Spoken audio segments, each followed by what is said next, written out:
Hello students, welcome to Shivaji group of institutions online classes में आपका physics teacher Pradeep Sharma. बेटा कक्षा 11 की क्लास चल रही है और इस क्लास में हम लोग जो चैप्टर पढ़ रहे हैं वो है विमीय विश्लेषण। बहुत अच्छे से समझा। विमीय विश्लेषण में कल ने बताया था व्युत्पन्न राशियों के बारे में, है ना। व्युत्पन्न राशियों में हमने तो बहुत बड़ी एक चीज सीखी थी और वो चीज थी कि कोई अगर आपको फॉर्मूला दे दिया जाता है और अगर वो फॉर्मूला गलत है तो आप उससे सही फॉर्मूला कैसे प्राप्त करते हैं। अच्छा, एक और विमोह का उपयोग है। वो उपयोग ये है कि मान लीजिए आपको किसी एक, देखिए हर एक का क्या होता है, मात्रक जो होता है वो उसकी क्वांटिटी को निर्भर करता है, मतलब उसके संख्याओं पर निर्भर करता है ना। जैसे अगर हमने किसी से 1 किलो आलू लिया तो वो जो आलू है वो 1 किलो है, लेकिन अगर मान लो कहा जाए ग्राम में कितनी होगी तो हमें पता है कि 1 किलो में कितने ग्राम होते हैं, 1000 ग्राम होते हैं। कितने ग्राम होते हैं? 1000 ग्राम होते हैं। ये कहानी हो रही है मूल राशि की। किसकी हो रही है? मूल राशि। लेकिन अगर यहीं पर चेंज कर दिया जाए, बताया जाए कि भाई ये जो गाड़ी है इसकी जो चाल है वो 50 किलोमीटर प्रति घंटा है। कितनी है? 50 किलोमीटर प्रति घंटा है। आप ये बताइए कि अगर हम इसे मीटर प्रति सेकंड में नापें तो क्या आएगा? ठीक है, अगर हम इसे मीटर प्रति सेकंड में नापेंगे तो कितनी आएगी हमें बताना है। सिंपल सा क्वेश्चन है, लेकिन ये बन गया व्युत्पन्न राशि का। और इससे पहले जो क्वेश्चन मैंने बताया 1 किलो आलू वाला, वो बन गया आपकी मूल राशि का। तो मूल राशि को बदलने के लिए आपने 9th में बहुत सारी चीजें पढ़ ली। जैसे 1 किलो को अगर हम ग्राम में बदलेंगे तो 1000 ग्राम, 1 मीटर को सेंटीमीटर बदलेंगे तो 100 सेंटीमीटर होते हैं, 1 सेकंड को अगर सेकंड में बदलेंगे तो 1 मिनट को सेकंड में बदलेंगे तो 60 सेकंड होते हैं। इसका उल्टा कर लो, इसका उल्टा कैसे कर ले? 1 सेकंड को मिनट में बदलना है, 60 का भाग दे देंगे, 1 सेंटीमीटर को मीटर में बदलना है, 100 का भाग दे देंगे, 1 ग्राम को किलोग्राम में बदलना है तो 1000 का भाग दे देंगे। बात समझ में आ रही है ना? हाँ, तो थोड़ा सा इसी तरह से मैं चेंज करके आपको बताना चाह रहे हैं। और देखिए बहुत अच्छी सी बात है, जो मैंने क्वेश्चन अभी बोला है वही मैं लिखता हूं। क्या कि क्वेश्चन ये है, एक कार 54 किलोमीटर प्रति घंटा की चाल से चलती है, ठीक है। इसकी चाल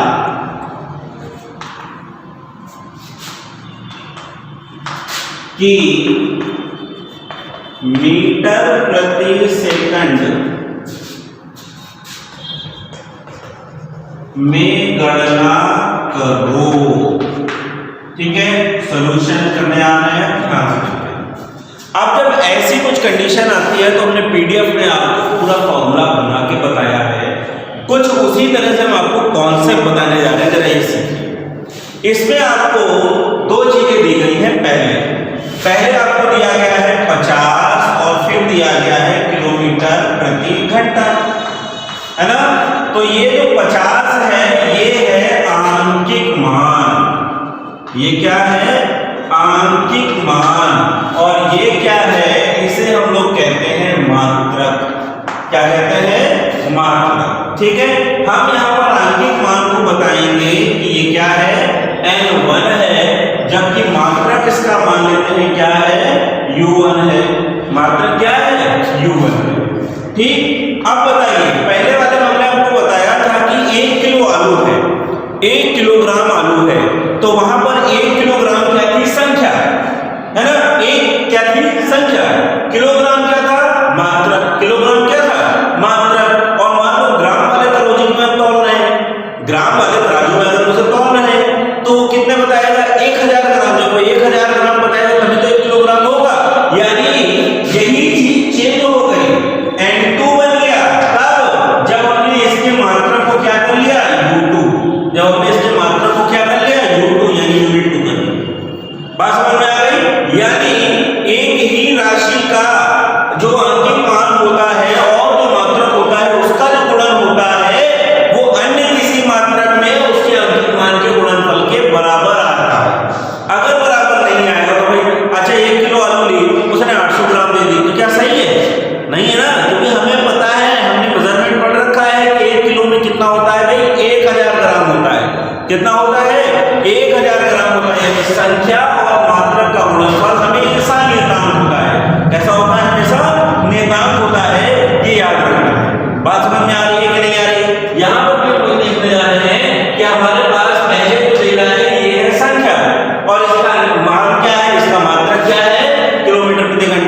ये है अभी हमारा किलोमीटर और घंटे में, हमें इसे बदलना है।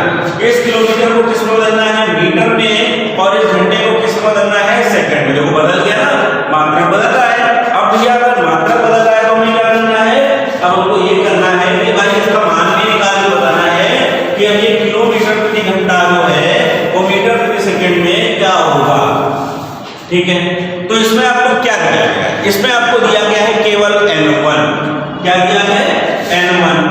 n1 बराबर कितना दे रहा है, 50, और पूछ क्या रहा है, n2। क्या पूछ रहा है, n2। ठीक है, दूसरी बात, ये कौन सी राशि है, ये जो है वो चाल है। ये क्या है, चाल है, जो हमने बता रहा है इतने की चाल से, है ना। तो ये क्या है, चाल है। तो बेटा चाल की अपनी खुद की विमा क्या होती है, चाल यानी दूरी प्रति सेकंड है, मीटर प्रति सेकंड है, दूरी बटे समय होता है, तो इसकी विमा क्या होगी, n⁻⁻1। ठीक है, अब दो बात फिर से। पहली बात, अगर चाल हमेशा मीटर प्रति सेकंड है तो किलोमीटर प्रति घंटा में भी ये चाल है और मीटर प्रति सेकंड में भी ये चाल है। यानी अगर मात्रा नहीं बदल रहा है तो यह इसकी विमा भी नहीं बदलेंगे, है ना। यानी किलोमीटर प्रति घंटा में भी ये n⁻⁻1 रहेंगे और मीटर प्रति सेकंड में भी ये n⁻⁻1 रहेंगे। बात समझ में आ रही ना। अब क्या करते हैं फिर, अब हम ये करते हैं, मान लेते हैं कि किलोमीटर और घंटा, किलोमीटर व घंटा में जो इसकी विमा मिलेगी उसमें हमने L1 और T1 ले लिया। ठीक है, क्या ले लिया, L1 और T1। तो लिखेंगे माना कि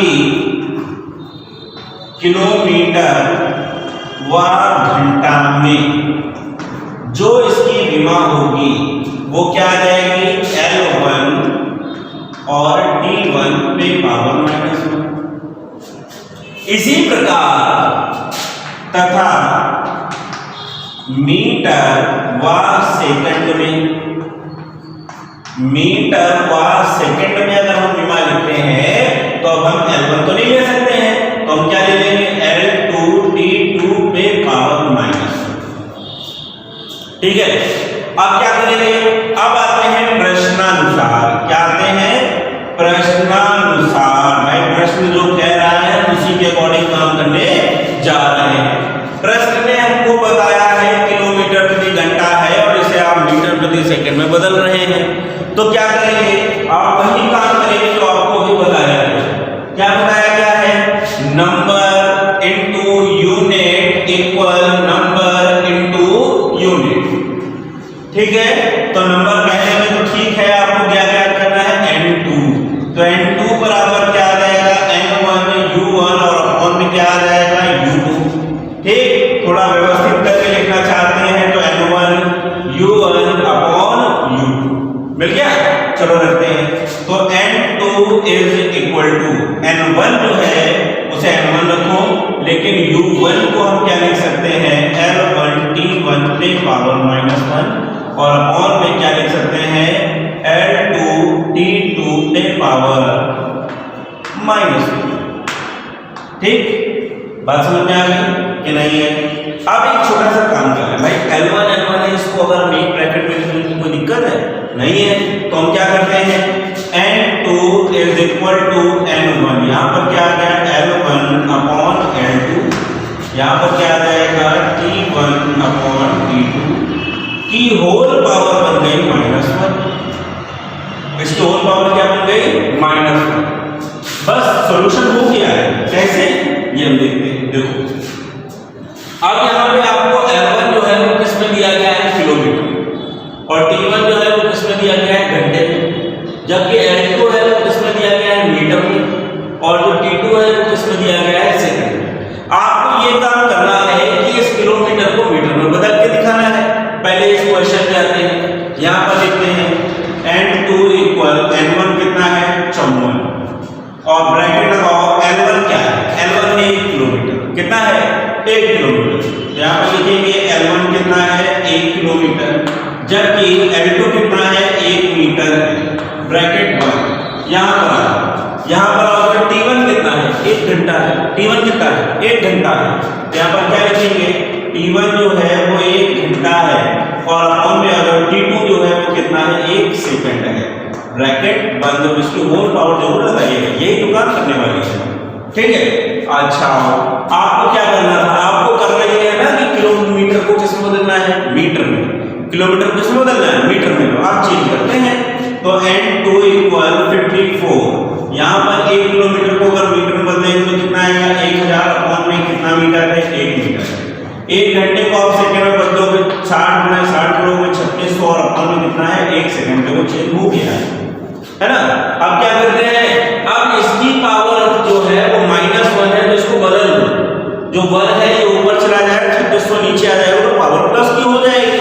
वही करते हैं, तो n2 इक्वल मिल गया 54 × 1000 × 1/3600, और यूनिट हमें कौन सी मिल गई है, अब मीटर प्रति सेकंड। यही से बदल लो, 2 0 से 2 0, ठीक है। 18 दूनी 36, 18 दिया 54, 2 पंचे 10, कितनी आ गई, 5 दिया 15। तो n2 बराबर में 4 कितनी होगी, 15 मीटर प्रति सेकंड होगी, जो 50 किलोमीटर प्रति घंटा है, वो 15 मीटर प्रति सेकंड भी है। जो 54 किलोमीटर प्रति घंटा है, सॉरी यहाँ गलत हो गया, आप इसे 54 लेके चलिए, ठीक है। जो 54 किलोमीटर प्रति घंटा है वो मीटर में कितनी आएगी, 15 मीटर प्रति सेकंड आएगी। बात समझ में आ गई कि नहीं है, तो इसे बिल्कुल याद रखिए, कॉन्सेप्ट क्लियर करिए, कॉन्सेप्ट क्लियर करके आप न्यूमेरिकलों को लगाइए। पीडीएफ में बहुत सारे न्यूमेरिकल हैं, उनको आप देखिए, ठीक है।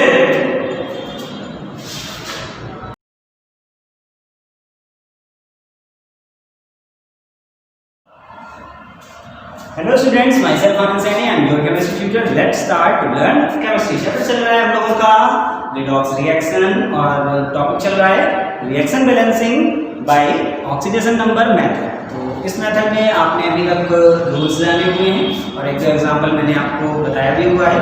बाकी आपने ऑडियो लेक्चर में काफ़ी कुछ चीज़ें सीखी हुई हैं, एक्सरसाइज भी की हुई हैं। तो आज स्टार्ट करेंगे ऑक्सीकरण संख्या विधि से रिएक्शन बैलेंसिंग का दूसरा एक और एग्जाम्पल, जो एग्जाम्पल बेस्ड होगा क्षारीय विधि, यानी क्षारीय माध्यम की जो अभिक्रियाएं होती हैं उनको बैलेंस करना आज हम सीखेंगे। क्योंकि अभी आपने इस मेथड में जो कुछ सीखा हुआ है वो अम्लीय माध्यम की रिएक्शन थी, उसका आपने बैलेंसिंग सीखा हुआ। तो चलिए देखते हैं, स्टार्ट करते हैं। आज की क्लास रिएक्शन है कुछ इस तरीके की, बहुत सारी रिएक्शंस आपकी आती हैं, तो उन्हीं में कॉमन रिएक्शन है कि आपसे पूछा जाता है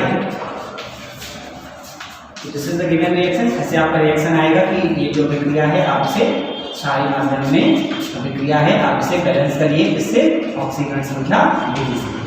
तो दिस इज द रिएक्शन। कुछ ऐसा आपको रिएक्शन दिया जाता है, तो हमने आपसे वैसे भी कहा हुआ है कि रिएक्शन आपको किसी भी मीडियम में हो या ना हो, आपको अगर बैलेंस करना है तो सबसे पहले आपका जो काम रहता है वो क्या रहता है कि आप जब रिएक्शन का मीडियम आइडेंटिफाई कर लेते हो, पहचान लेते हैं कि विक्रिया कौन से माध्यम में, तो हम लोगों का काम होता है कि हम लोगों को 2 हाफ रिएक्शन बनाना होता है। हाफ रिएक्शन को किससे बनाते हैं, मेन एलिमेंट से बनाते हैं। इस अभिक्रिया में मेन एलिमेंट क्या होगा बेटा, देखते हैं। आयोडीन होता क्या मेन एलिमेंट, हमने आपसे पहले भी कहा हुआ है कि मेन एलिमेंट आपका होता है ऑक्सीजन और हाइड्रोजन को छोड़कर जो भी एलिमेंट्स आपको मिलते हैं वो मेन एलिमेंट होते हैं। तो आयोडीन आपका यहाँ पर इस रिएक्शन में मेन एलिमेंट है। आप जो 2 हाफ रिएक्शन बनाएंगे वो आपका रहेगा I2 से, एक आयोडीन वाला आपको जो आयोडाइड आयन दिख रहा है, और दूसरा आप आयोडीन से ही बनाओगे आयोडाइड आयन। तो यहाँ पर आपको स्टार्ट करना है रिएक्शन जिस तरीके से, first half reaction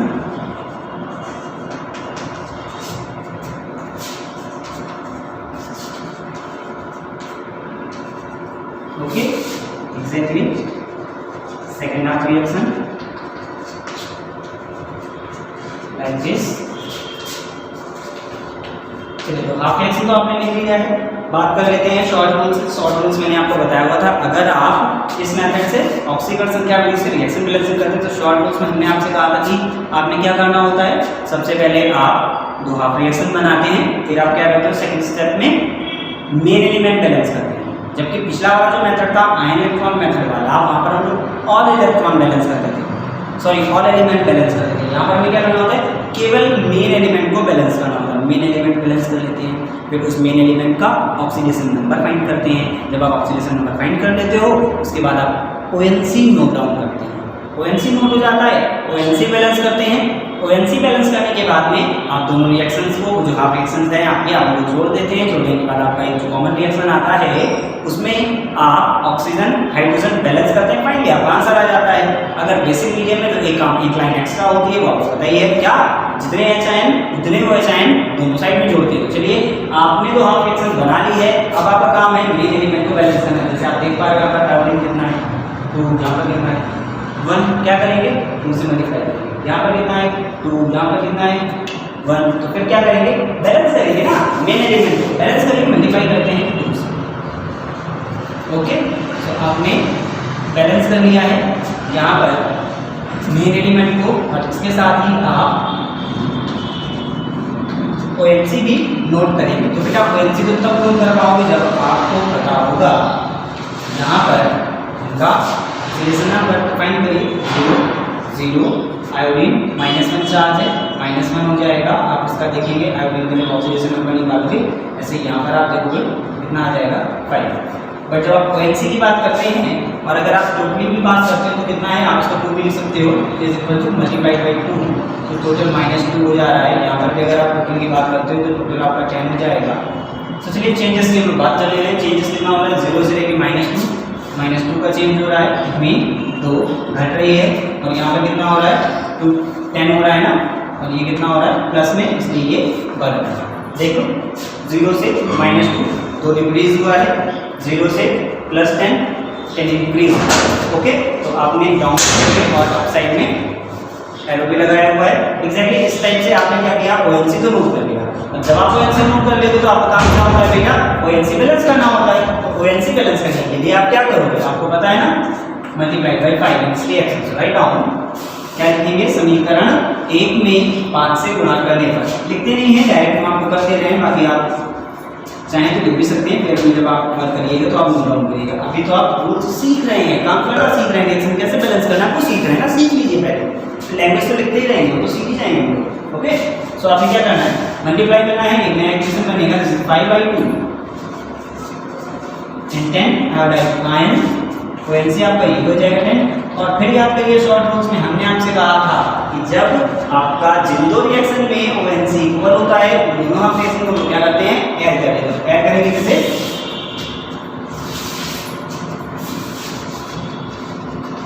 first and third को। ओके, फर्स्ट एंड थर्ड को आप करिए ऐड करने का वही तरीका LHS और RHS आप में लिखिए आप, this is 2 and 5/2 gives that 2 iodine, sorry this is 10 iodine and 2 iodine, so this is iodine। इस तरीके से आपको ये आयन मिल जा रहे हैं। आपने यहाँ रिएक्शंस नोट कर लिए, दोनों को ऐड कर दिया, नंबर सेकंड और नंबर थर्ड को आपने ऐड किया हुआ बेटा। सेकंड और थर्ड का ही तो आपका ONC सिमिलर था, तो आपने इन्हीं दोनों को ऐड कर लिया। अब जब आप ये रिएक्शन ऐड कर रहे हो तो उसके बाद में आपका काम क्या होता है, ऑक्सीजन और हाइड्रोजन बैलेंस करना। तो चलिए आप ये लाइन लिख लीजिएगा, ऑक्सीजन व हाइड्रोजन बैलेंस करने पर, संतुलित करना, ऑक्सीजन हाइड्रोजन बैलेंस करेंगे और आपसे नोट डाउन करेंगे, और फिर आप झगड़ा सुनिएगा, देखते हैं क्या आ रहा है। I2 + 5I2 क्या हो जाएगा बेटा, 6I2 हो जाएगा, है ना। जिस 10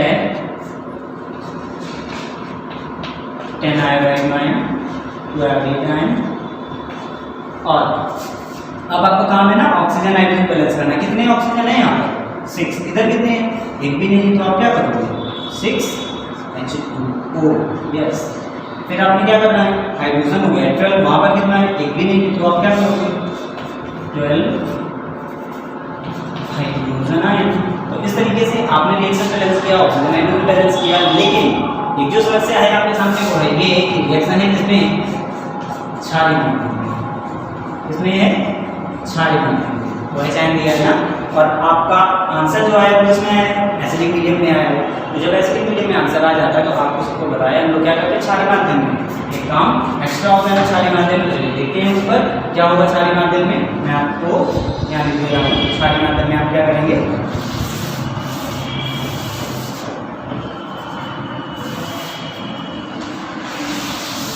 क्षारीय माध्यम के लिए बेटा डिफाइन आप लिख लीजिएगा, क्योंकि अभिक्रिया क्षारीय माध्यम में है, अभिक्रिया क्षारीय माध्यम में है, अतः दोनों तरफ OH आयन जोड़ने पर, अतः बोथ साइड OH आयन आपको ऐड करना है।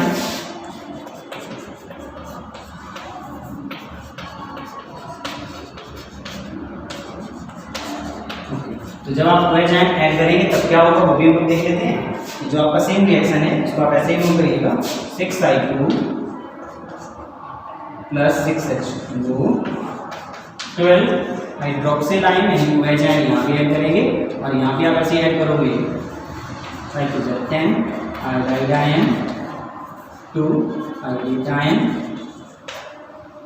12H आयन पहले से था और 12 OH आयन आपने और ऐड किया है। अब ये जो हाइड्रोक्सिल आयन आप ऐड करते हो उसका फायदा क्या होगा? फायदा तो ये जो H और OH है ना बेटा, ये मिलकर के क्या बन जाएगा H2O। कितने बनेंगे?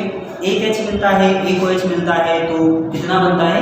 एक H2O। जब एक H और एक OH आपस में कंबाइन होता है जुड़ता है तो एक H2O बनता है ना। ऐसे दो H और दो OH ऐड होते हैं तो कितना बनेगा? 2H2O। वैसे ही आपका एग्जैक्टली 12H और 12 OH जब जुड़ रहे हैं तो 12 भी तो बनेगा ना H2O। वाटर मॉलिक्यूल कितना बन जाएगा? 12H2O बनेगा। यहाँ से 12H2O यहाँ पर है और आप इधर देखोगे 6H2O यहाँ पर है, तो क्या होगा एग्जैक्टली आप वाटर मॉलिक्यूल करेंगे माइनस वहाँ ले जा करके और फिर देखते हैं फाइनली आपका आंसर आएगा कुछ ऐसा। So check it out and look at here, what's your answer? 6I2 plus H2O वहाँ पर हो जाएगा, 12 hydroxyl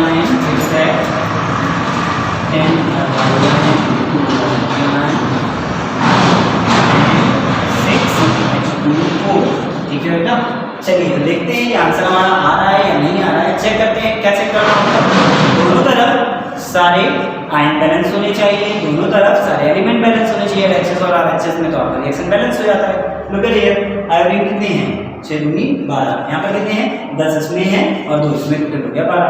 ऐसे ही आप ऑक्सीजन चेक करिएगा, ऑक्सीजन कितना है? 12O और यहाँ पर 6 and 6 12 12 ऑक्सीजन यहाँ पे हो गया। हाइड्रोजन कितना है? 12 हाइड्रोजन और यहाँ पर भी 12 हाइड्रोजन देख ले रहे हैं आप। चलिए चार्ज की बात करते हैं तो चार्ज देख ले रहे हो आप, 12 नेगेटिव है और यहाँ पर भी 10 और 2 नेगेटिव। टोटल चार्ज यहाँ भी 12 आ रहा है नेगेटिव और यहाँ भी आ रहा है नेगेटिव माइनस। तो इस तरीके से आपने देखा ये रहा आपका आंसर। बैलेंस किया आपने रिएक्शन कौन से मीडियम में? बेसिक मीडियम में। तो ऑक्सीडेशन नंबर मेथड भी आपने देखा, आयन इलेक्ट्रॉन मेथड भी आपने देखा, दोनों से आपने सीख लिया होगा। अब कुछ स्पेसिफिक क्वेश्चन हमें पढ़ने होंगे। जैसे एक रिएक्शन आपको दिया जाता है आणविक में और उसको वो बोलते हैं कि आप इसे आयनिक रूप में लिखें, फिर उसे ऑक्सीकरण संख्या विधि से बैलेंस करें या फिर आप उसे आयन इलेक्ट्रॉन मेथड से बैलेंस करें। तो वो सारी चीजें, वो कुछ स्पेसिफिक क्वेश्चन सीखेंगे हम लोग नेक्स्ट क्लास में। आज के लिए थैंक यू।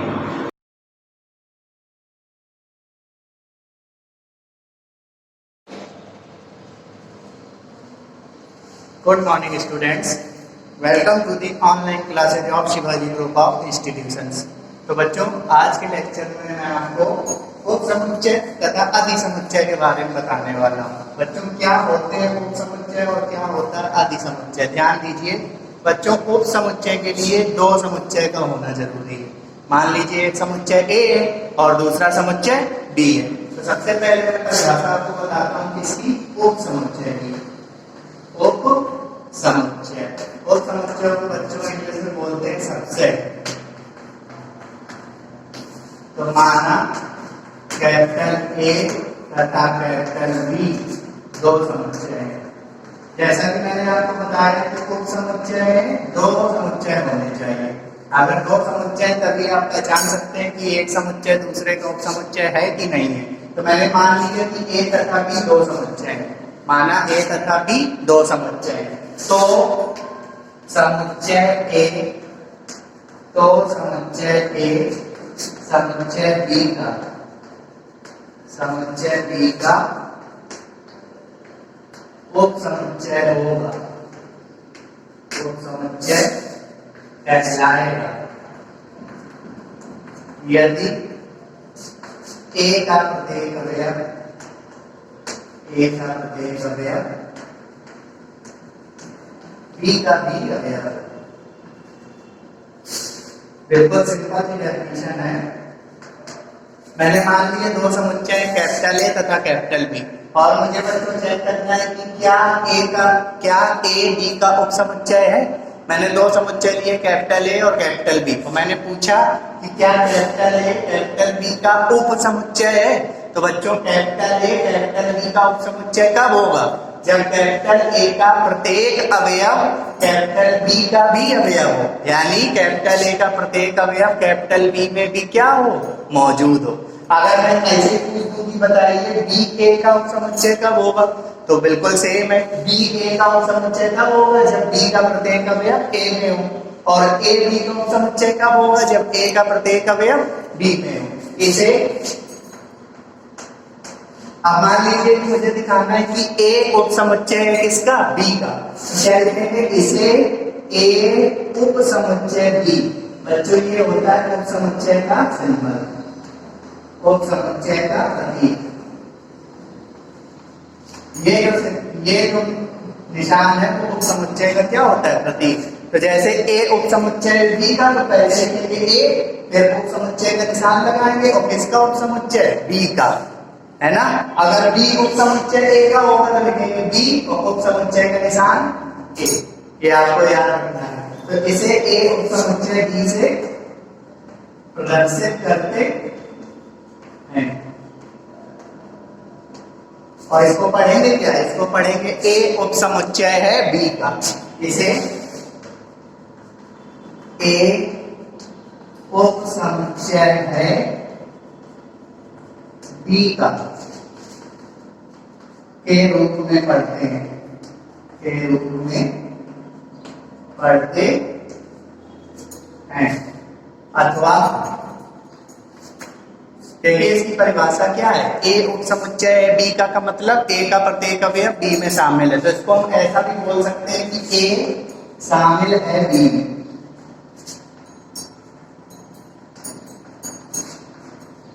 भी पढ़ सकते हैं। ये जो मैंने बोला है ए शामिल है बी में, ए शामिल है बी में, इसे ऐसा भी पढ़ सकते हैं, ये बहुत कम पढ़ा जाता है, इसको ये ज्यादा पढ़ा जाता है। ए उपसमुच्चय है बी का। ध्यान दीजिए, तो आपने क्या सीखा उपसमुच्चय की डेफिनेशन में कि मान लिया कैपिटल ए कैपिटल बी कोई दो समुच्चय हैं, तो कैपिटल ए कैपिटल बी का उपसमुच्चय कब होगा? जब ए का प्रत्येक अवयव बी में हो। इसे कैसे दिखाएंगे? ए सबसेट बी।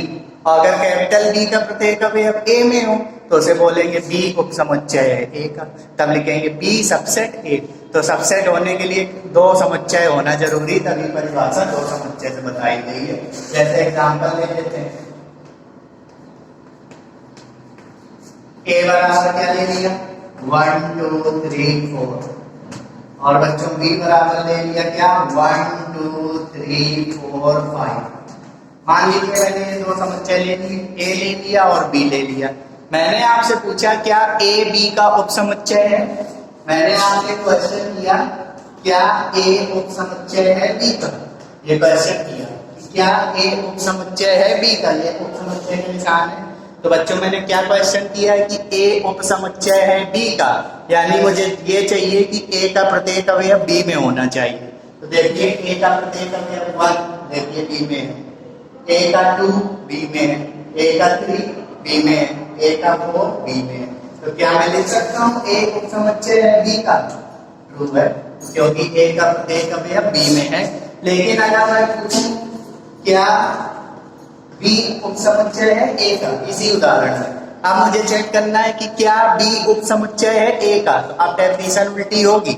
अब मुझे ये देखना है कि क्या बी उपसमुच्चय है ए का, तो इसमें क्या करेंगे?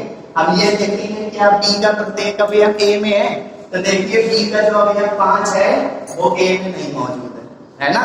तो मैं इसे क्या लिखूंगा कि बी उपसमुच्चय नहीं है किसका? ए का, यानी ये फाल्स हो गया। अब उपसमुच्चय नहीं है का निशान, बी उपसमुच्चय नहीं है ए का मतलब उपसमुच्चय के निशान को हम कट कर देंगे। तो आई थिंक ये बात समझ में आ गई होगी। एक और उदाहरण मैं देता हूँ। जैसा कि मैंने आपको चैप्टर के शुरुआत में बताया हुआ है बच्चों कि प्राकृतिक संख्याओं का समुच्चय क्या होता है? कैपिटल एन होता है। कैपिटल एन बराबर क्या होता है? 1 2 3 4 5 6 7 8 और पूर्ण संख्याओं का समुच्चय W 0 1 2 3 4 5 6 7 अब मैंने एक लिया प्राकृतिक संख्याओं का समुच्चय और एक लिया बच्चों पूर्ण संख्याओं का समुच्चय। तो अब आप हमें देख के बता सकते हैं कि n W का सबसेट है कि W n का सबसेट है। तो आप बहुत ध्यान से देखिए, क्या n का प्रत्येक अवयव W में है? तो देखिए n की शुरुआत कहाँ से हो रही? 1 2 3 4 5 6 7 और W में देखिए 1 2 3 4 5 6 7 सब मिल रहा है ना। तो इसमें हम देख के पहचान सकते हैं कि जो n है वो W का क्या है? सबसेट। किंतु लेकिन WN का सबसेट नहीं होगा, क्योंकि देखिए W में एक अवयव है 0 और 0 n में मौजूद नहीं है। तो किंतु W does not belongs to is not subset of n। ये आपको समझ में आ गया होगा कि एक समुच्चय किसी दूसरे समुच्चय का उपसमुच्चय कब होता है? जब पहले समुच्चय का प्रत्येक अवयव दूसरे समुच्चय में मौजूद हो। अब इसी में बात आती है अधिसमुच्चय। अधिसमुच्चय का मतलब क्या होता है? बिल्कुल उल्टा। जैसे मैंने कहा कि A सबसेट है किसका? B का। तो इसको मैंने क्या बोला? A उपसमुच्चय है B का या A शामिल है B में, कुछ भी पढ़ सकते हैं। इसको मैं ये भी बोल सकता हूँ बच्चों कि A का निर्माण B से हुआ है, नहीं बोल सकते। देखिए A बराबर कितना? 1 2 3 और B बराबर क्या ले लिया? 1 2 3 4। तो बताइए मेरे पास B में अवयव है 1 2 3 4। तो अगर मैं B से 1 2 3 काट लूं तो एक नया समुच्चय बनेगा 1 2 3 4 को छोड़ दे। तो क्या मैं ये नहीं बोल सकता हूँ कि A का निर्माण B से हुआ है? बिल्कुल हुआ है। देखिए B में एलिमेंट 1 2 3 है और A में भी कितने हैं? 1 2 3। तो मैं बोल सकता हूँ कि B का निर्माण किससे हुआ है? A से। तो बच्चों जिस समुच्चय का निर्माण, या ऐसा समझ लीजिए कि अगर A उपसमुच्चय है B का तो B अधिसमुच्चय होगा A का। उल्टा, जैसे आपने पढ़ा है कि 6 छोटा है 8 से, तो 8 बड़ा है किससे? 6 से। तो इसी को हम क्या बोलेंगे? अगर A उपसमुच्चय है B का तो B अधिसमुच्चय होगा किसका? A का। अधिसमुच्चय का मतलब सुपरसेट होगा। तो यदि A is subset to B, तो A सबसेट B का मतलब A उपसमुच्चय है B का, तो उल्टा पढ़ेंगे तो B अधिसमुच्चय होगा किसका? A का। तो B अधिसमुच्चय है A का। अधिसमुच्चय का निशान क्या होगा? B और ये निशान घूम जाएगा ऐसे। B सुपरसेट ऑफ A, इसको बोलते हैं सुपरसेट। तो आई थिंक ये समझ में आ गया होगा। आप इसमें देख के बता सकते हैं कौन किसका सुपरसेट है। तो देखिए n का निर्माण किससे हुआ है? W से। देखिए अगर मैं W का 0 छोड़ दूं तो n बन जाएगा। तो n का निर्माण W से हुआ है तो W क्या है? सुपरसेट किसका? n का। सीधा सीधा समझिए कि अगर लिखा है x सबसेट y, यानी x सबसेट है किसका? y का। तो उल्टा बोलना है कि y सुपरसेट होगा किसका? x का। इसका मतलब y का निर्माण, सॉरी x का निर्माण किससे हुआ है? y से हुआ है। बिल्कुल सिंपल सी बात है। अब बात आती है उपसमुच्चयों के प्रकार।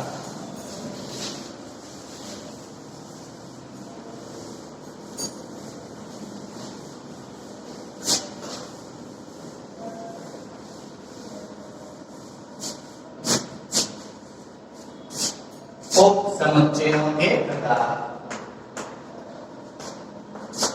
उपसमुच्चय कितने प्रकार के होते हैं? तो बच्चों उपसमुच्चय 2 प्रकार के होते हैं। एक होता है यथार्थ उपसमुच्चय और एक होता है अयथार्थ उपसमुच्चय। आज का जो भी टॉपिक में पढ़ा रहा हूं उसको आप कॉपी जरूर नोट करना। वो समुच्चय बच्चों, यथार्थ समुच्चय को हम लोग वास्तविक उपसमुच्चय भी बोलते हैं। क्या बोलते हैं? वास्तविक उपसमुच्चय।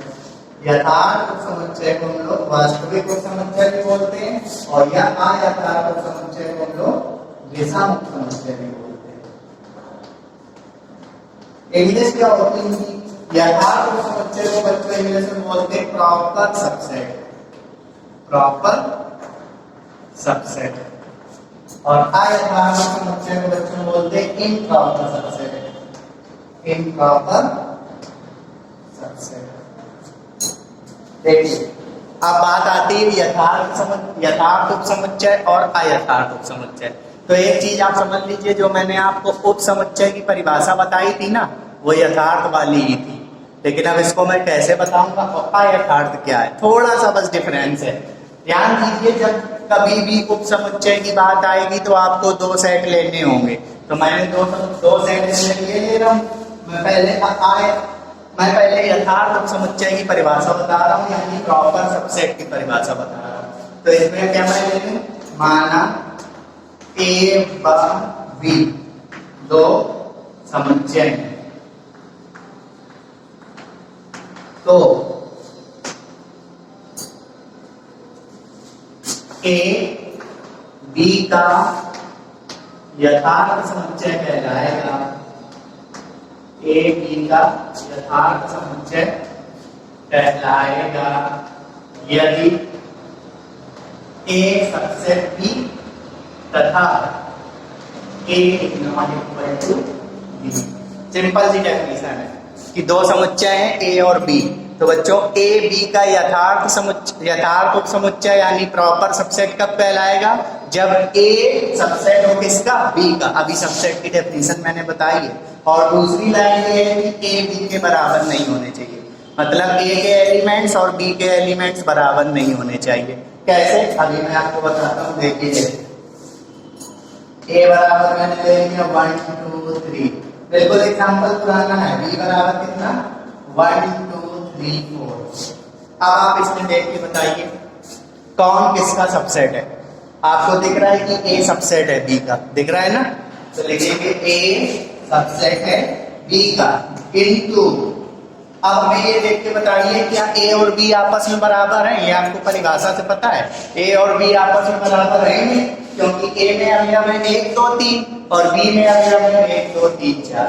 तो मुझे ये देखने में पता चल रहा है कि इस एग्जाम्पल के अनुसार जो ए है वो सबसेट है बी का, किंतु ए और बी आपस में बराबर नहीं है। तो इसको मैं क्या बोलूंगा, अतः ए बी का यथार्थ समुच्चय है, ए बी का यथार्थ समुच्चय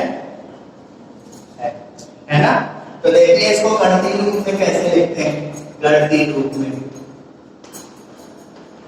कि ए बी का यथार्थ समुच्चय होगा यदि, बच्चों ये यथार्थ उपसमुच्चय का निशान है, ये यथार्थ उपसमुच्चय का निशान है। तो ए बी का यथार्थ उपसमुच्चय कब होगा, यदि हम कोई एलिमेंट x लें किसमें, a में। मैंने कोई अवयव ले लिया x जो बिलोंग कर रहा है किसमें, a में। अच्छा बताइए डेफिनेशन क्या है, a उपसमुच्चय है b का, इसका मतलब a का प्रत्येक अवयव b में मौजूद है। तो देखिए मैंने a में एक एलिमेंट क्या लिया, x, तो ऑटोमेटिक ये x एलिमेंट किसमें आ जाएगा, b में ही आएगा, क्योंकि a उपसमुच्चय है किसका, बी का, यानी ए का जो अवयव होगा वो बी में शामिल होगा ही होगा। तो अगर मैं एक्स अवयव को ए में बिलोंग कराऊंगा तो एक्स अवयव बी में भी बिलोंग करेगा, क्योंकि परिभाषा क्या है समुच्चय की, कि ए का प्रत्येक अवयव बी में मौजूद हो। ए सबसेट बी का मतलब ए का प्रत्येक अवयव बी में मौजूद हो। तो अगर मैं ए समुच्चय में कोई अवयव एक्स ले तो वो एक्स अवयव ऑटोमेटिक बी में बिलोंग करेगा। तो यथार्थ समुच्चय की पहचान क्या है कि कैपिटल ए कैपिटल बी मान लीजिए दो समुच्चय हैं, तो ए समुच्चय बी का यथार्थ उपसमुच्चय कब कहलाएगा, जब ए बी का सबसेट हो और ए बी के बराबर ना हो। अच्छा अगर मैं कह दूं ऐसा, बी सबसेट हो ए का तथा B is not equal to A, तो इसको आप क्या लिखेंगे, ए सबसेट बी कि बी सबसेट है। ए सबसेट बी गलत हो जाएगा, क्योंकि यहाँ पे देखिए बी सबसेट है ए का और b is not equal to A, तो इसको हम बोलेंगे b आयताकार उपसमुच्चय है किसका, a का। आप इसको ये नहीं लिख सकते a सबसेट b, ध्यान दीजिए a सबसेट b नहीं है, ये b सबसेट a है। तो अब आप सीधा समझिए कि अगर x सबसेट है y का और x बराबर है किसके, y के, तो आप बोलेंगे x यथार्थ उपसमुच्चय है किसका, y का। और यथार्थ उपसमुच्चय का निशान यही होता है जो मैंने उपसमुच्चय की परिभाषा बताई थी, तो बच्चों जो मैंने आपको उप समुच्चय की परिभाषा बताई थी वो दरअसल यथार्थ उप समुच्चय की ही परिभाषा थी। अब बात आती है, तो अगर आपने उप समुच्चय की परिभाषा पढ़ी है तो आप यथार्थ उप समुच्चय समझ जाएंगे। बस यथार्थ उप समुच्चय में ये याद रखना चाहिए कि अगर ए सबसेट है बी का तो ए बी के बराबर नहीं होना चाहिए। और अयथार्थ में क्या होगा, सेम डेफिनेशन, माना ए तथा बी दो समुच्चय हैं तो ए बी का आयताकार उप समुच्चय कहलाएगा, उप समुच्चय कहलाएगा यदि ए सबसेट हो बी का तथा इसमें याद रखना ए बराबर बी हो। बस डेफिनेशन में बस इतना अंतर है कि अब की बार ए और बी आपस में क्या होंगे, बराबर होंगे। अब देखिए इसका भी एग्जांपल देख लीजिए ए प्रॉपर सबसेट का।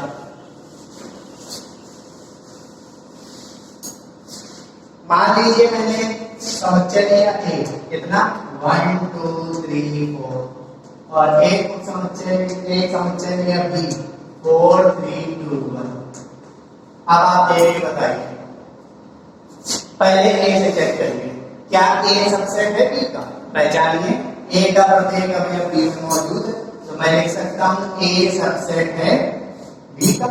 अच्छा ये बताइए क्या ए और बी आपस में बराबर है, देखिए 1 2 3 4 बी में भी देखिए 1 2 3 4, तो मैं क्या लिख सकता हूं ए इक्वल, क्या मैं ये भी लिख सकता हूं, इस एग्जांपल को देख के मुझे ये समझ में आ रहा है कि ए बी का सबसेट भी है और ए बी के बराबर भी है, तो मैं क्या बोलूंगा ए आयताकार समुच्चय है। बच्चों आयताकार समुच्चय है मतलब आपको समुच्चय का निशान लगाना है और नीचे बराबर का चिन्ह भी लगाना है। ये जो चिन्ह होता है बराबर का होता है, तो उस समुच्चय के निशान के नीचे आपको एक डैश लगाना है तो वो हो जाता है आयताकार समुच्चय। तो मैं क्या बोलूंगा ए आयताकार समुच्चय है किसका, बी का। तो आपको ध्यान रखना है यथार्थ समुच्चय का सिंबल ये, आयताकार समुच्चय का सिंबल ये। अच्छा चलिए इसी उदाहरण में मैं उल्टा ले लेता हूं। अब हमें ये बताइए क्या बी ए का उपसमुच्चय है। अब मैंने आपसे क्या पूछा, क्या बी ए का उपसमुच्चय है, देखिए बी का प्रत्येक अवयव ए में है कि नहीं, तो मैं इसको ये भी तो लिख सकता हूं बी सबसेट है किसका, ए का। अच्छा बताइए क्या बी ए के बराबर है, B is equal to A.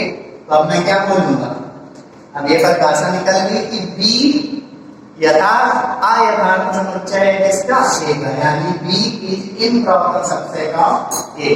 तो आपको ये याद रखना है नोट कि यदि ए सबसेट है बी का तो B is not subset of A. यदि ए बी का यथार्थ समुच्चय है तो बी ए का यथार्थ समुच्चय नहीं होगा, किंतु अगर ए बी का आयताकार समुच्चय है तो बी ए का भी आयताकार समुच्चय होगा। देखिए ए बी का यथार्थ आयताकार समुच्चय उदाहरण में, तो बी ए का भी आयताकार समुच्चय। तो आपको याद रखना है कि अगर ए प्रॉपर सबसेट होगा बी का तो बी ए का प्रॉपर सबसेट नहीं होगा, किंतु अगर ए इम्प्रॉपर सबसेट होगा बी का तो बी इम्प्रॉपर सबसेट होगा किसका, ए का। थोड़ा कंफ्यूजन है, आप ये चीज क्लियर करिए प्रॉपर और इम्प्रॉपर में। प्रॉपर सबसेट का चिन्ह ये और इम्प्रॉपर सबसेट का चिन्ह ये होता है। अच्छा कुछ और बातें मैं बता देता हूँ जो आपको याद रखनी है।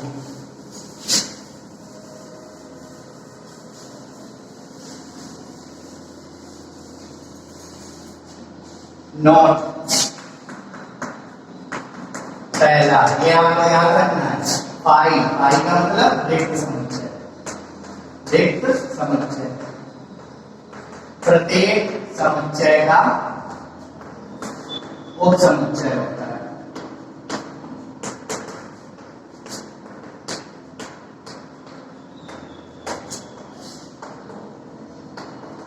और उप समुच्चय ऐसा होता है यथार्थ वाला होता है, अयथार्थ वाला नहीं होता है। मैंने क्या कहा कि जो रिक्त समुच्चय है बच्चों वो प्रत्येक समुच्चय का क्या होता है, उप समुच्चय।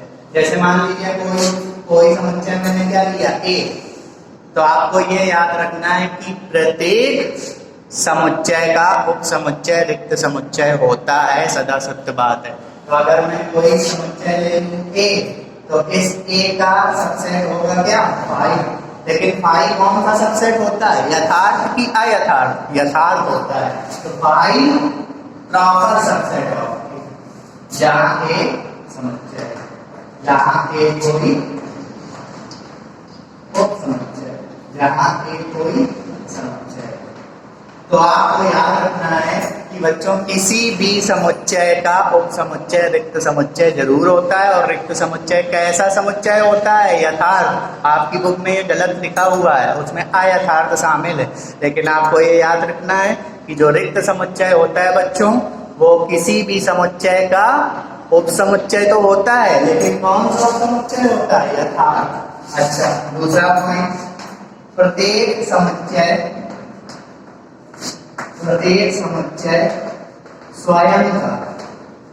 स्वयं का क्या होता है? उपसमुच्चय होता है। अर्थात अब देखिए इसको एग्जाम्पल, जैसे मैंने एक समुच्चय ले लिया A बराबर 1 2 3, एक ही समुच्चय लेना है, लिखा है प्रत्येक समुच्चय स्वयं का उपसमुच्चय होता है। तो मान लीजिए मैंने एक समुच्चय ले लिया क्या? 1 2 3। तो बताइए क्या A का सबसेट होगा? बिल्कुल होगा। A का प्रत्येक अवयव A में मौजूद है। अरे आप A और बना लीजिए, A कितना? 1 2 3। तो अगर मैं आपसे पूछूं क्या ये A इस A का उपसमुच्चय है? हाँ है। देखिए A भी 1 2 3 है और ये A भी 1 2 3 है, लेकिन अभी ये सही नहीं लिखा है। अच्छा ये बताइए A का उपसमुच्चय है और A के बराबर भी तो है, तो इसको मैं क्या लिखूंगा? A इम्प्रॉपर सबसेट है A का। तो आपको ये याद रखना है कि प्रत्येक समुच्चय स्वयं का उपसमुच्चय होता है, लेकिन कैसा वाला? अयथार्थ वाला। That is A is improper subset of A। आपको ये भी याद रखना है।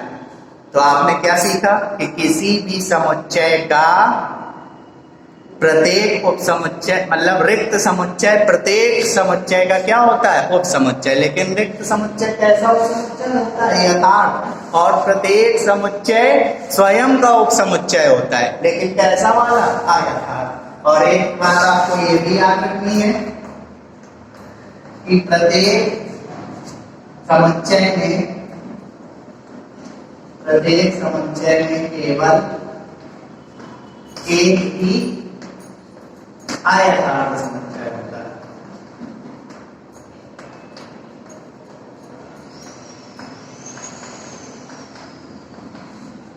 स्वयं समुच्चय। अब इसका अर्थ क्या है? प्रत्येक समुच्चय में केवल एक ही अयथार्थ समुच्चय होता है। जैसे हम कहते हैं A बराबर है 1 2 3, कोई आपसे पूछ दे इसका अयथार्थ समुच्चय क्या होता है, तो आपको एक लाइन में याद रखना है कि प्रत्येक समुच्चय का केवल एक ही अयथार्थ समुच्चय होता है, और वह अयथार्थ समुच्चय स्वयं वह समुच्चय ही होता है। कहने का मतलब कि अगर A बराबर 1 2 3 है, तो अगर आपसे कोई पूछे कि इस सेट का अयथार्थ समुच्चय क्या होता है, तो आपको याद रखना है कि प्रत्येक समुच्चय स्वयं ही अयथार्थ समुच्चय होता है। तो केवल एक सेट में एक ही अयथार्थ समुच्चय होता है, और वह अयथार्थ समुच्चय स्वयं वही समुच्चय होता है। तो आपको ये याद रखना है कि प्रत्येक समुच्चय का केवल एक अयथार्थ समुच्चय होता है, और वह अयथार्थ समुच्चय स्वयं वही समुच्चय होता है। तो आपको थोड़ी चीजें याद रखनी, लैंग्वेज कंफ्यूजिंग है इस चैप्टर की, तो आई थिंक इसको आप बार बार सुनेंगे तो आपको याद जरूर हो जाएगा। तो अब ये तो बात होगी किसकी? एक पॉइंट और चौथा पॉइंट ये याद रखना है कि अगर A सबसेट है B का तथा B सबसेट है A का, मतलब A B का उपसमुच्चय है और B A का उपसमुच्चय है, तो A बराबर क्या हो जाएगा? B। कहने का मतलब कि अगर दो सेट दिए हैं, पहला सेट दूसरे का प्रॉपर सबसेट है और दूसरा सेट पहले का प्रॉपर सबसेट है, तो दोनों आपस में क्या होंगे? बराबर होंगे। ये आपको याद रखना है। पांचवा, यदि A बराबर B, तो अगर दो सेट आपस में बराबर है तो इसको आप कैसे दिखाएंगे? ए सबसेट है बी तथा बी सबसेट है ए। ये आपको याद रखने, ये इंपॉर्टेंट रिजल्ट है। क्या मैंने बताया कि अगर ए बी का सबसेट है, बी ए का सबसेट है तो ए बराबर बी। अगर x y का सबसेट है, y x का सबसेट है तो x बराबर y। यदि x बराबर y तो x सबसेट है y का तथा y सबसेट है x का। ये आपको याद रखना। तो अब बात आती है उप समुच्चय निकालना। किसी भी समुच्चय के कितने उप समुच्चय होते हैं, ये कैसे निकालें?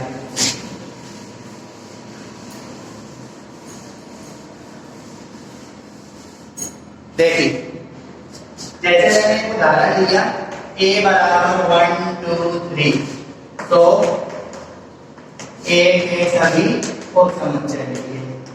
a के सभी उप समुच्चय लिखिए।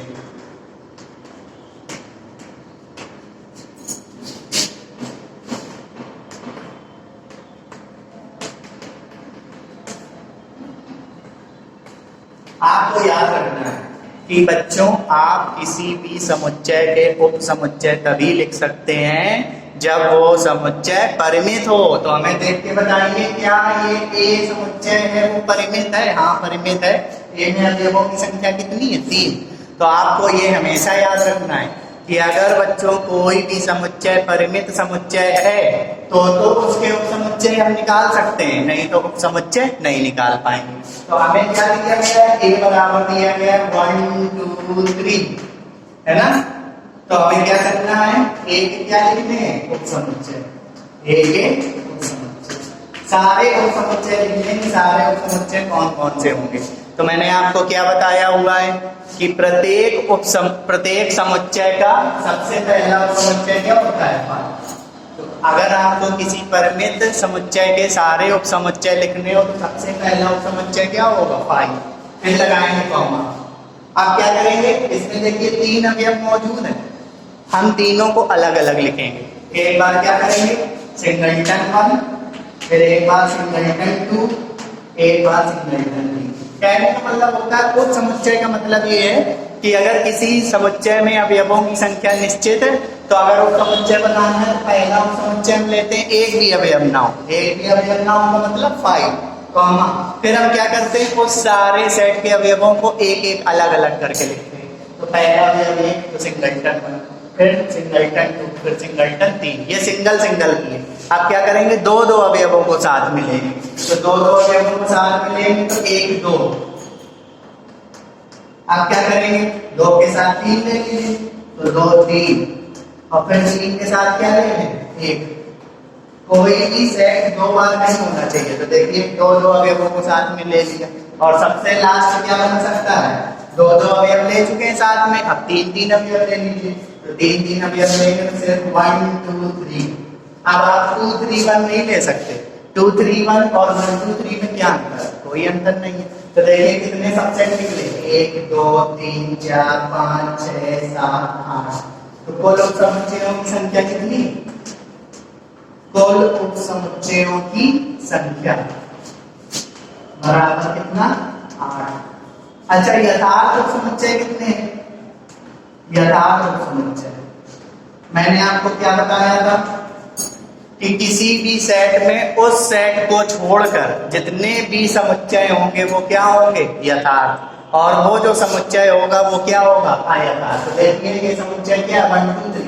तो ये जो समुच्चय है 1 2 3 वो होगा यथार्थ, सॉरी अयथार्थ। और ये सारे समुच्चय क्या होंगे? यथार्थ। यानी 5 सिंगलटन 1 सिंगलटन 2 सिंगलटन 3 1 2 2 3 3 1।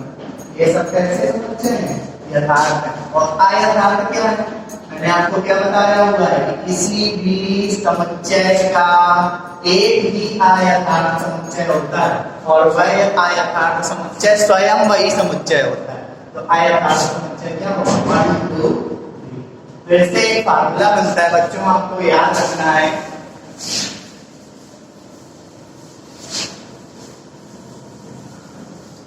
अब मैं आपको एक फार्मूला लिख के दे रहा हूं, ये आप याद रखेंगे। सूत्र: यदि किसी यदि किसी परिमित समुच्चय में यदि किसी परिमित समुच्चय में n अवयव, n का मतलब जितने अवयव हो, जैसे किसी समुच्चय में 5 अवयव हो तो उसे n ले लेंगे। तो यदि किसी परिमित समुच्चय में n अवयव हो तो उस समुच्चय के कुल उपसमुच्चयों की संख्या, कुल उपसमुच्चयों की संख्या क्या होती है? 2 की पावर n। और मैंने आपको बताया है बच्चों, किसी भी समुच्चय में सिर्फ एक इम्प्रॉपर सबसेट होता है। तो अगर एक इम्प्रॉपर सबसेट होता है, मान लीजिए कि किसी समुच्चय में 8 उपसमुच्चय हैं, तो उसमें से एक उपसमुच्चय ही क्या होगा? इम्प्रॉपर। तो प्रॉपर कितने होंगे? तो कुल यथार्थ उपसमुच्चयों की संख्या क्या होगी बच्चों? 2 की पावर n में 1 कम कर देंगे, 2 की पावर n -1। जैसे उदाहरण, यदि n बराबर 5 तो a के कुल उपसमुच्चय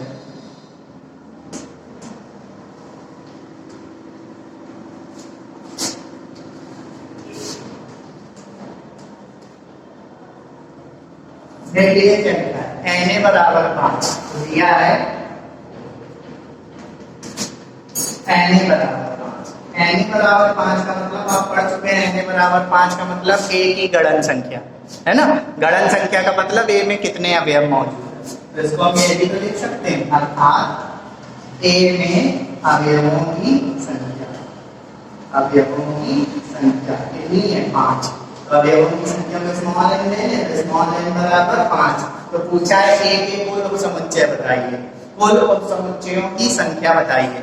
आप ये भी याद रखें कि अगर कोई सेट बना बनाया नहीं दिया है तो उसके सारे उपसमुच्चय आप नहीं लिख पाएंगे, क्योंकि आपको पता ही नहीं कि सेट है कौन सा। तो आप क्या लिखना है? a के कुल उपसमुच्चय। तो देखिए एक ऐसा समुच्चय है परिमित, तो कुल उपसमुच्चयों की संख्या का सूत्र क्या होता है? कुल उपसमुच्चयों की संख्या 2 की पावर n। तो 2 की पावर n की जगह कितना? 5। कितने उपसमुच्चय होंगे? 32। और यथार्थ कितने होंगे? अगर मैं इसी में यथार्थ पूछूं तो इस 32 में से 1 कम हो जाएगा। यार ये सूत्र लगा दीजिए, 2 की पावर n -1 तो 31 आ जाएंगे। अच्छा चलिए इस सवाल में आपको और समझाता हूँ।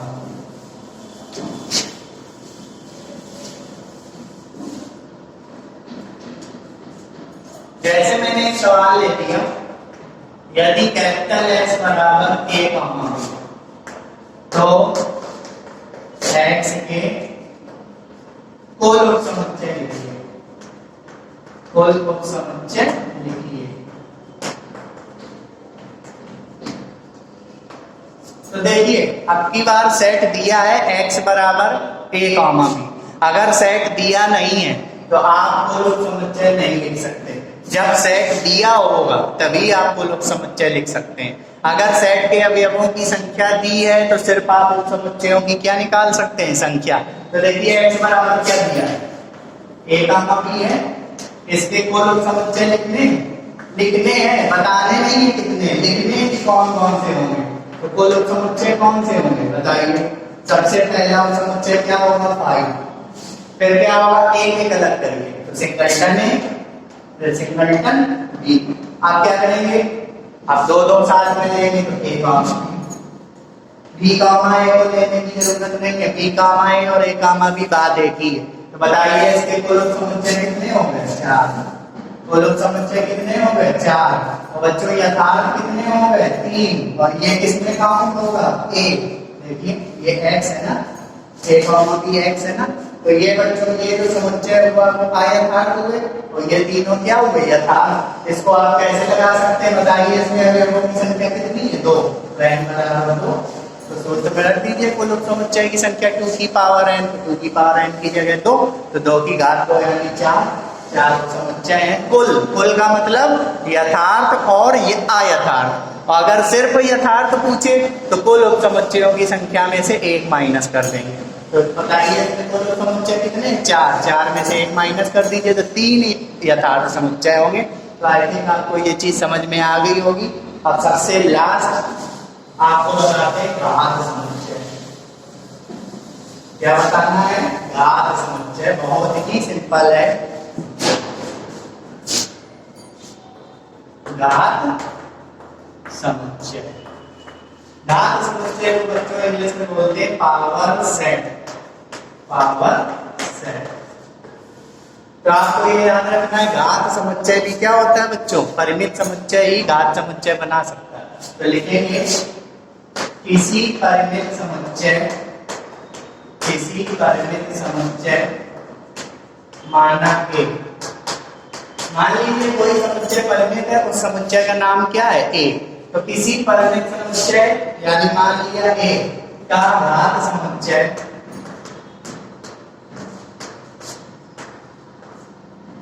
किसी परिमित समुच्चय माना कैपिटल ए के घात समुच्चय को किससे प्रदर्शित करते हैं? ई ए से प्रदर्शित करते हैं। ई ए से प्रदर्शित करते हैं तथा यह समुच्चय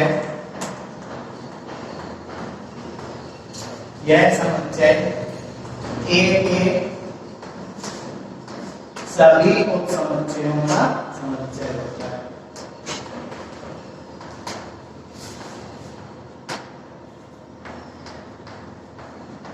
समझिए घात समुच्चय क्या होता है। पहली बात तो आप याद रखिए कि घात समुच्चय कोई परिमित समुच्चय ही बना सकता है, यानी कोई समुच्चय अगर परिमित है तो ही उसका घात समुच्चय बन सकता है, नहीं तो उसका घात समुच्चय नहीं बनेगा। घात समुच्चय कैसे बनता है? ध्यान दीजिए कि किसी भी परिमित समुच्चय के सारे उप समुच्चय निकालें। मान लीजिए हमें कोई एक परिमित समुच्चय दिया है, उस समुच्चय के हम सारे उप समुच्चय निकाल के एक नए सेट में रख दें। क्या मैंने बताया? किसी भी परिमित समुच्चय के सारे उप समुच्चयों को एक नए सेट में रख दिया जाए, तो वो जो नया सेट होता है उस समुच्चय का क्या कहलाता है? घात समुच्चय कहलाता है। तो यदि कोई समुच्चय ए है तो उसका घात समुच्चय ई ए, इसे बोलेंगे पावर सेट ऑफ ए। यदि कोई समुच्चय बी है तो उसका घात समुच्चय पी बी। कोई समुच्चय सी है तो उसका घात समुच्चय पी सी। तो ध्यान दीजिए, जैसे मैं एक एग्जांपल ले लूं, a बराबर 1 2। देखिए ये मैंने समुच्चय ले लिया a बराबर 1 कामा 2 और मैंने पूछा तो पी ए बताइए। पी ए याद कीजिए, पी ए का मतलब पावर सेट। और एन ए लिखा हो या ओ ए लिखा हो तो वो गणन संख्या होती है। तो बताइए मुझे इस समुच्चय में क्या निकालना है? घात समुच्चय। तो पहले आपको याद रखना है कि किसी भी परिमित समुच्चय का घात समुच्चय निकालना हो तो सबसे पहले उसके क्या निकालो? उप समुच्चय निकालो। तो बताइए एक उप समुच्चय कितने हो गए? अभी मैंने आपको उप समुच्चय निकालना सिखाया। पहला उप समुच्चय क्या होगा? 5। दूसरा 1 बार 1, फिर 1 बार 2 और फिर 1 बार 1 2। बताइए ये कुल उप समुच्चय कितने हो गए? 4। बच्चों इन उप समुच्चयों का नया समुच्चय क्या डेफिनेशन की है? तो यह समुच्चय ए के सभी उप समुच्चयों का समुच्चय होता है। यह का मतलब क्या है? यह का मतलब घात समुच्चय। तो अगर मुझे पी का ए का घात समुच्चय निकालना है पी ए, तो मुझे क्या करना पड़ेगा? मझला ब्रैकेट लगाना पड़ेगा और मझले ब्रैकेट के अंदर इन सारे अवयवों को रखना होगा। 5 सिंगलटन 1 सिंगलटन 2 सिंगलटन 1 2। इन सारे अवयवों को एक नया समुच्चय में रख दिया, तो ये जो नया समुच्चय बना वो क्या बना? घात समुच्चय बना। जैसे एक और बताते हैं,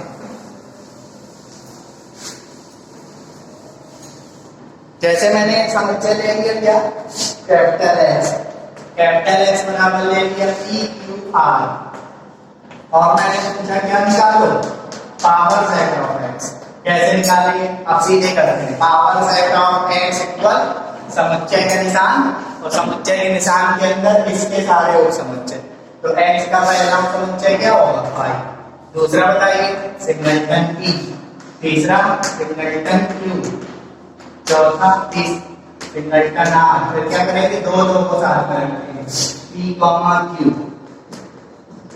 फिर क्या Q comma R,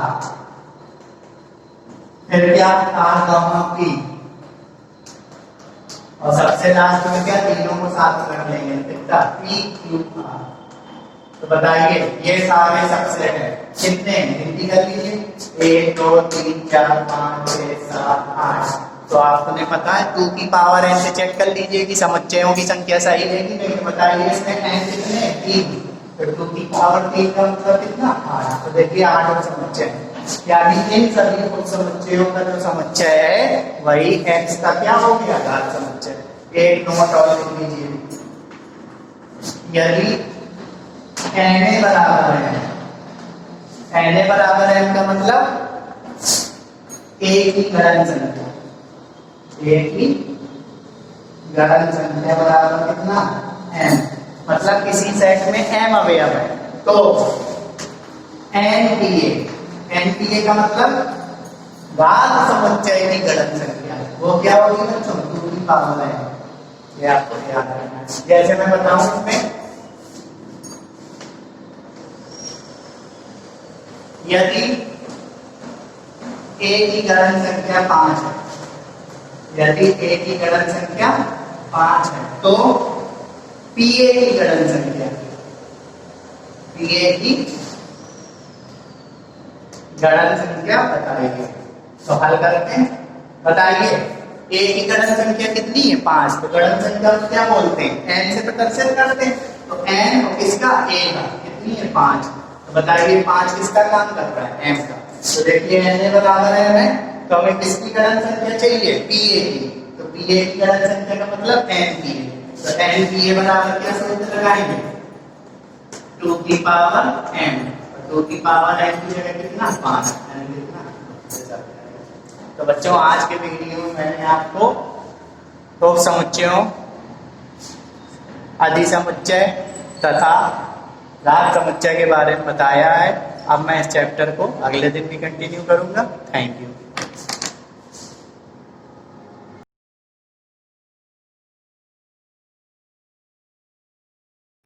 Hello student, have a wonderful morning to one you all. I welcome you on your video lecture class. My dear student, yesterday we completed the chapter Pen Pal that was written by G. Srinivas Rao. That was his short story portion. It was completely completed yesterday. And in prose portion, we have completed the first chapter, My Struggle for an Education. And in poetry section, we have completed the poem Mercy and The Scholar. So these are the topics that have been taught to you. So from today we will start your language portion. And in your language portion, we will start the new topic. The new thing for you, synthesis. The new topic for you, you have not read this topic earlier. So this one, synthesis, that is called in Hindi संश्लेषण. इसको हिंदी में संश्लेषण बोलते हैं. And synthesis, the opposite of this one is analysis, that is called in Hindi विश्लेषण. So हम लोग इसमें क्या करते हैं बच्चों, what we do in synthesis, we combine the sentence in synthesis. In this topic we combine 2 or more than 2 sentences into one. Synthesis is a combination of 2 or more than simple sentences. In synthesis, we frame one simple sentence by framing 2 or more than simple sentences. 2 या 2 से ज़्यादा simple sentences को मिला करके हम एक simple sentence बनाते हैं. So that is called synthesis. That is called synthesis. And here we will do one more thing. Synthesis is a combination of 2 or more simple sentences into one, and these are classified into 3 categories. These are classified into 3 categories. Combination of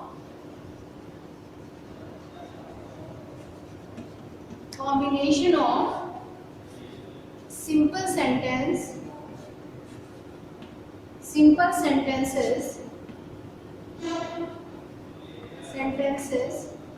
into one simple sentence. This is one, and the second one, combination of simple sentences into one complex sentence. And the third one, combination of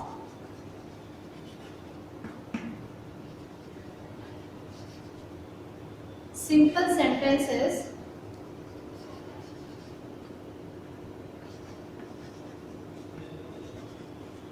into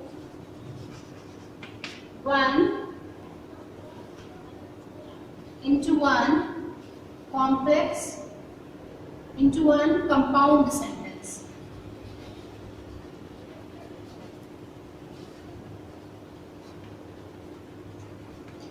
Into one compound sentence. So student, synthesis is classified into three. It's classified into three. The first one, combination of simple sentences into one simple sentence. That is the first one. Combination of simple sentences into one simple sentence. It means if there are two or more than two simple sentences, so we have to combine those sentences into one simple sentence. यानी बहुत सारे दो या दो से अधिक simple sentences को जोड़ करके एक simple sentence banana. This one is one category. ये कैटेगरी है. Second one, combination. बहुत सारे यानी टू और मोर देन सिंपल सेंटेंस को बना करके हम लोग क्या फ्रेम करेंगे? Complex sentence. हम लोग क्या फ्रेम करेंगे? Complex sentence. Simple sentence is called in Hindi साधारण वाक्य. कॉम्प्लेक्स सेंटेंस दैट इज मिश्रित वाक्य. And the third one is classified combination of simple sentences into one compound. संयुक्त. compound sentence में संयुक्त वाक्य, यानी दो से ज्यादा सिंपल सेंटेंस को मिला करके हम लोग एक संयुक्त वाक्य बनाएंगे. So first we will take the first one, combination of simple sentences into one simple sentence. यानी सबसे पहले हम लोग क्या पढ़ेंगे? सिंपल सेंटेंसेस को मिला करके क्या बनाना? सिंपल सेंटेंस ही बनाना है. Fine. So student, this topic is new for you, so you have to pay more attention towards it so that you can get it well. So today we will learn how many rules are there, how many tricks are there by which you can frame two or more simple sentences into one simple sentence. को कितने rule हैं, कौन सारी tricks हैं जिससे माध्यम से हम लोग सिंपल सेंटेंस को एक सिंपल सेंटेंस बना पाते हैं. Okay. So first we must know what is simple sentence. The first thing is that student you must know what is your simple sentence. कि सिंपल सेंटेंस होता क्या है? सिंपल सेंटेंस होता क्या है? Simple sentence that is called in Hindi साधारण वाक्य. But what is the specific feature, what is the basic quality, what is the criteria of the simple sentence? if the simple sentence is affirmative, if the simple sentence is negative, if the simple sentence is interrogative, or what is it? क्या होता है? So I am telling you, simple sentence is simple sentence is such type of the sentence. Simple sentence is such type of the sentence in which we use only one main verb. This is the basic feature. This is the basic quality of a simple sentence. Simple sentence वो होता है जिसमें सिर्फ एक main verb use होती है. There in simple sentence we cannot use more than one main verb. More than one main verb. So these types of the sentences are called simple sentence. These types of the sentences are called simple sentence. I'm just writing some examples before you so that it must be clear to you. Is it a simple or not? Suppose that I'm writing over here, I daily go to college to study. I daily go to college to study. I saw my friend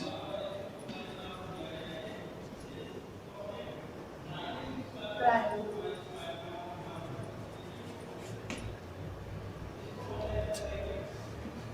Yesterday, I saw my friend abusing to someone.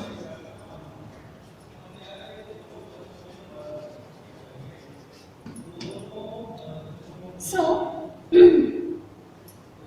these are the sentences written before you. So, student, is it a simple sentence? Is it a simple sentence? So, how can you recognize that this particular sentence is simple, complex or compound? So, the first thing, as I told you, that in simple sentence we use only one member. We use only one member. So, there is only one member, we have to judge it. I what is that? Is a subject, daily is your adverb, and go. Go is your member. Go is your member, and to college, to is the preposition. College is your object, and to study. This word is also written over here. To study. So you can ask me the question: study is also a member. Study is also a member. But before study, two word is written. Two word is written. So this word is not main verb. This word is using here as an infinitive. This word is using here as an infinitive. So this one is not your main verb.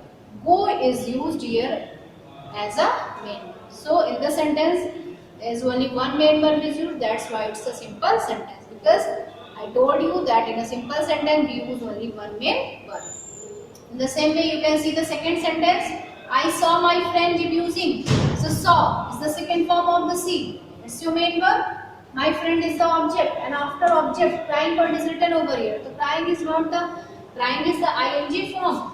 Crying is the ing form of the main verb. But here it's using as a participle. Here it's using here as a participle because it's indicating the object of the sentence. My friend, it's indicating the object of the sentence. So these are the words infinitive, participle. These are the new words for you. These are the new words for you. I hope so that you have studied these terms in your earlier classes. But in synthesis portion you will study it very deep. Yesterday I saw my friend abusing. So saw is your main verb, and abusing is your present participle. That is indicating my friend is the object of the sentence. It's indicating here. So student, these are three sentences, and you can see this one is your main verb, go is your main verb, saw is your main verb, and this one is your infinitive, this one is your participle, this one is your participle. So these are the terms, these are the things, these are the basic rules by which you can frame two or more simple sentences into one simple sentence. So there are 7 rules to frame. The first one is using participle, using infinitive, and using nominative absolute, using noun or phrase in a position, using adjective, using conjunction, using adverb of adverbial phrase, using noun, using preposition before noun or gerund. So there are 7 rules. Which we can use to frame 2 or more simple sentences into one simple sentence. So student, today I just gave you the introduction of the synthesis. Tomorrow we will discuss the rules in detail so that so that it must be clear to you how can you frame the simple sentences into one simple sentence. That is the new topic for you, so you must have to be careful. You must be careful in getting this topic, and you have to pay proper attention. That is enough for you today, and I just want to tell you thank you and have a nice day to all.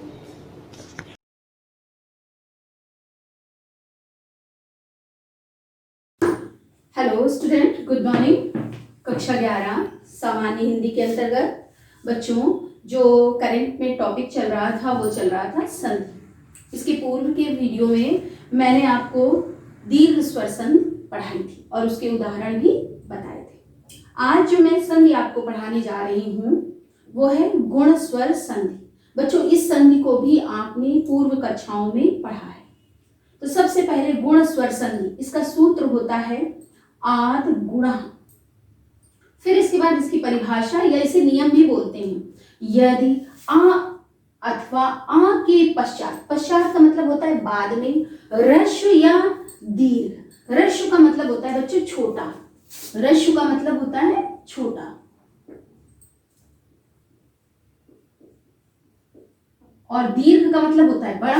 ह्रस्व या दीर्घ ई उ री री आए तो उनके स्थान पर क्रमशः, तो उनके स्थान पर क्रमशः क्या हो जाता है? ई का ए हो जाएगा, ऊ का ओ हो जाएगा, री का अर हो जाएगा, और री का क्या हो जाता है बच्चों? अल हो जाता है। ध्यान रखिएगा कि यदि आ अथवा आ के पश्चात छोटा या बड़ा, छोटी या बड़ी, छोटा ऊ या बड़ा ऊ, छोटी री या बड़ी री आए तो उनके स्थान पर क्रमशः ई का क्या हो जाएगा? ए हो जाएगा, ऊ का क्या हो जाएगा? ओ हो जाएगा, री का क्या हो जाएगा? अर हो जाएगा, और री का क्या हो जाएगा? अल हो जाएगा। बच्चों अब उदाहरण देखिए, जैसे उदाहरण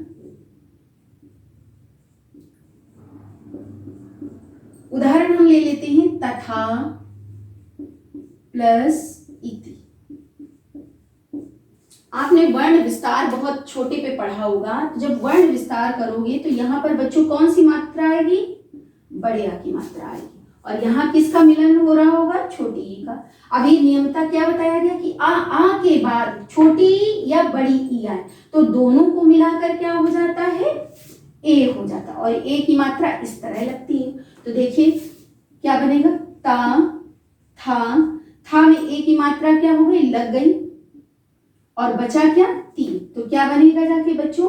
तथेति। क्या बनेगा? तथेति। इसी तरह बच्चों उदाहरण ले सकते हैं उप प्लस इंद्रः, उप प्लस इंद्रः। वर्ण विस्तार बच्चों आपको पढ़ाया गया होगा। तो उप का अगर वर्ण विस्तार करेंगे तो उ, फिर है पा, फिर आ होता है वर्ण विस्तार। इसके बाद प्लस का निशान हुआ है, फिर ई आया, फिर ना, फिर दा, फिर रा, फिर आ। नियमतः क्या कहा जा रहा है कि छोटे आ या बड़ा आ के पश्चात छोटा या बड़ा क्या आ जाए? ई आ जाए तो क्या हो जाता है? रूप बदलकर ए हो जाता है। तो इसमें हम क्या लिखेंगे बच्चों? उप लिखेंगे। उप लिखा। अब ये जो स्वर हैं आ और ई, इसका मिलाकर बच्चों क्या बनेगा जाके? ए, और ए की मात्रा कैसे लगती है? इस तरह। और बचा क्या बाद में? ना और द्रा, तो क्या बनेगा जाके? उपेंद्र। आया बच्चों समझ में? इसी तरह अब देखिए दूसरा उदाहरण,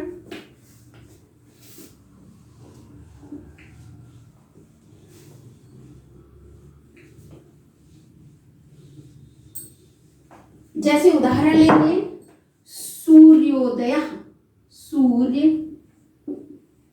प्लस उदय। वर्ण विस्तार करें अगर बच्चों तो यहाँ क्या आएगा? छोटा, और यहाँ क्या आ रहा है? छोटा ऊ।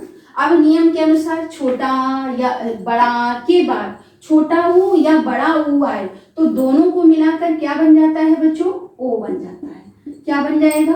ओ। तो यहाँ पर क्या होगा जाके?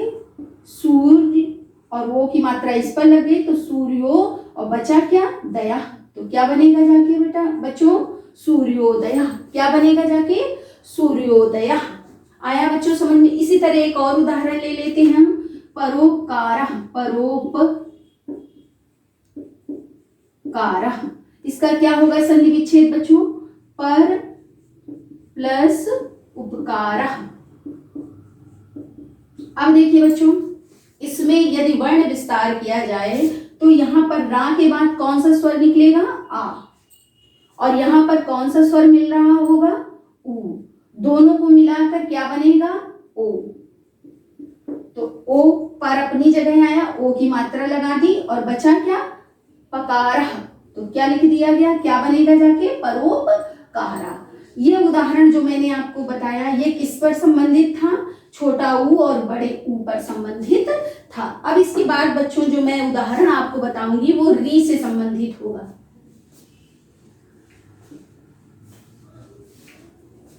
इसी तरह हम उदाहरण ले सकते हैं देव प्लस ऋषि।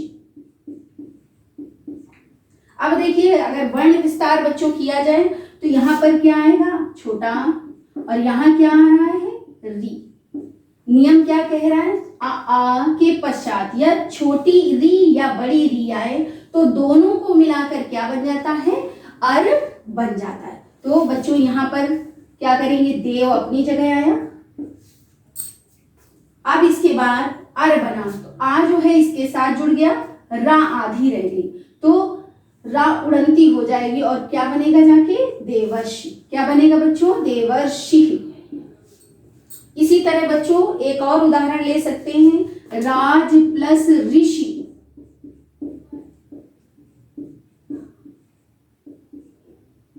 इसमें भी बच्चों क्या बनेगा जाके? राजर्षि।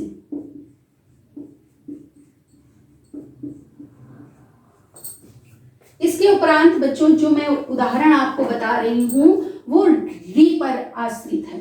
री जो है, री लुप्त स्वर है जो अब हिंदी में देखने को नहीं मिलता। एक दो उदाहरण इसके देखने को मिलते हैं। तो री का एक उदाहरण देखिए,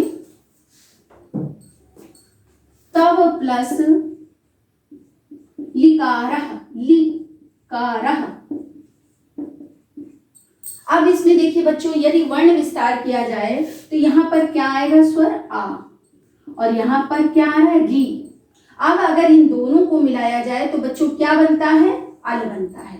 तो ता वा अपनी जगह आया, वा के साथ स्वर नहीं जुड़ा है, व्यंजन है केवल, तो आ इसके साथ जुड़ गया। अब ये क्या बचा? व्यंजन बचा। तो व्यंजन अगर हलंत लगा होता है तो उसको आधा लिखा जाएगा, और फिर क्या आया? कारः। तवल्वकारः। इसी तरह बच्चों आएगा मम प्लस लिकारः। मम प्लस लिकारः। इस उदाहरण में भी बच्चों यहाँ पर कौन सा स्वर आ रहा है? आ रहा है, और यहाँ पर क्या आ रहा है? ली आ रहा है। तो दोनों को मिलाएंगे तो क्या बनेगा जाके? अल बनेगा जाके। तो मम अपनी जगह आया, अब ये हलंत आ रही है, तो इसका आ जो है वो क्या हुआ? इसका इसके साथ जुड़ गया। फिर ला आया, ला आधा है, फिर क्या बचा? कारः। तो हो जाएगा ममलकारः। ममल्यकारः। क्या बनेगा जाके बच्चों? ममल्यकारः। बच्चों आपको थोड़ा समझ में नहीं आ रहा होगा, मैं विषय से इतर थोड़ा सा आपको समझाना चाहूंगी। बच्चों स्वर और व्यंजन आपने पूर्व की कक्षाओं में पढ़े कि नहीं पढ़े? स्वर और व्यंजनों के सहयोग से स्वर कौन कौन से होते हैं? देखिए स्वर थोड़ा समझ लीजिए, आपको संधि समझने में समस्या नहीं होगी। स्वर आ, ई आदि होते हैं। इसी तरह व्यंजन बच्चों आपने पढ़े होंगे, क, ख, ग, पा। जानते हो बच्चों ये मैंने हलंत क्यों लगाए हैं? व्यंजन बिना स्वरों की सहायता के उच्चरित नहीं होते। व्यंजन हमेशा विसर्ग लगाकर ही लिखे जाते हैं। और यदि हमने इस तरह का को लिखा है तो का जो है ना तो स्वर है और ना ही क्या है, व्यंजन है। ये व्यंजन भी नहीं है, बल्कि बच्चों ये क्या है, अक्षर है। बल्कि क्या है, अक्षर है। ये क्या है, अक्षर है। और अक्षरों के मिलने से क्या बनते हैं, शब्द बनते हैं। जैसे हमने का अक्षर लिया, माँ अक्षर लिया और ला अक्षर लिया। यदि हम इन तीनों को मिला दें तो शब्द बनेगा जाकर कमल। अब अगर हम कमल में ध्वनियों की बात करें तो इसमें बच्चों 6 ध्वनियां हैं। कौन कौन सी, का व्यंजन छोटा, फिर मा व्यंजन छोटा स्वर है, फिर ला व्यंजन और इसके बाद छोटा क्या है, स्वर है। इस तरह बच्चों कितनी ध्वनियां इसमें निकली, जो है 6 ध्वनियां निकली, 3 स्वर और 3 व्यंजन। वर्ण विस्तार करते समय इस बात का विशेष ध्यान रखते हैं तो संधि करने में हमें क्या होती है, आसानी होती है। तो बच्चों आपको समझ में आया होगा।